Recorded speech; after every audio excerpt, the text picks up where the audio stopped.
Pandian store சீரியலில் அடுத்து வர எபிசோடில் நம்ம கதிர் இருந்துட்டு ஒரு மாதிரியாகவே இருக்காங்க. என்ன இது, ராஜியை பற்றின நினப்பு அதிகமாக வந்துக்கிட்டே இருக்குது.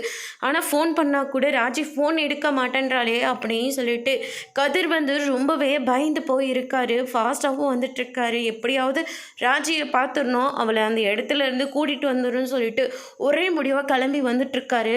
அதுக்கு அடுத்து தான் இந்த பக்கம் ராஜி கிளம்புறேன்னு சொல்கிறாங்க. ஆனால் அங்கே இருக்கிறவங்க யாருமே ராஜி அனுப்ப தயாராகவே இல்லை. நீ 10 லட்ச ரூபா பணத்தை கட்டிக்கிட்டு நீ இங்கேருந்து கிளம்பி போ, அப்படி இல்லாட்டி நாங்கள் சொல்கிற மாதிரி நீ கேட்டு தான் ஆகணும் அப்படின்ற மாதிரி ராஜுக்கிட்ட சொல்லிடுறாங்க. ராஜு இருந்துட்டு அதெல்லாம் என்னால் முடியாது, உங்களால் முடிஞ்சதை நீங்கள் பார்த்துக்கோங்க, நான் இங்கேருந்து கிளம்ப தான் போகிறேன்னு சொல்லிட்டு பயங்கரமாக பிரச்சனை பண்ணுறாங்க. எல்லாருமே வேடிக்கை தான் பார்க்குறாங்களே தவிர ராஜியை காப்பாற்றுறதுக்கு அங்கே யாருமே இல்லை. அதுக்கு அடுத்து தான் இவளை அந்த ரூமுக்கு கூட்டிகிட்டு போ அப்படின்னு சொல்லிட்டு அங்கே இருக்கிற மாஸ்டர் கிட்ட சொல்கிறாங்க. மாஸ்டரும் ராஜியை கூட்டிகிட்டு ரூம்குள்ளே போய் தள்ளி விட்டுறாங்க. இந்த ரூமை விட்டு எங்களை கேட்காம உன்னால் ஒரு ஆட்டி கூட எடுத்து வைக்க முடியாது அப்படின்ற மாதிரி சொல்கிறாங்க. தயவு செஞ்சு என்னை விட்டுருங்க, நான் தெரியாத தனமாக இங்கே மாட்டிக்கிட்டேன்.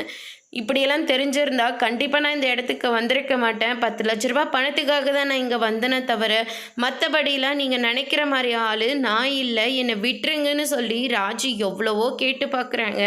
ஆனால் முடியாது, நீ ரொம்ப அழகாக இருக்க, உன்னை நாங்கள் ஒரு வழி பண்ணாமல் இந்த இடத்த விட்டு அனுப்ப போகிறது கிடையாது அப்படின்ற மாதிரி சொல்லிடுறாங்க.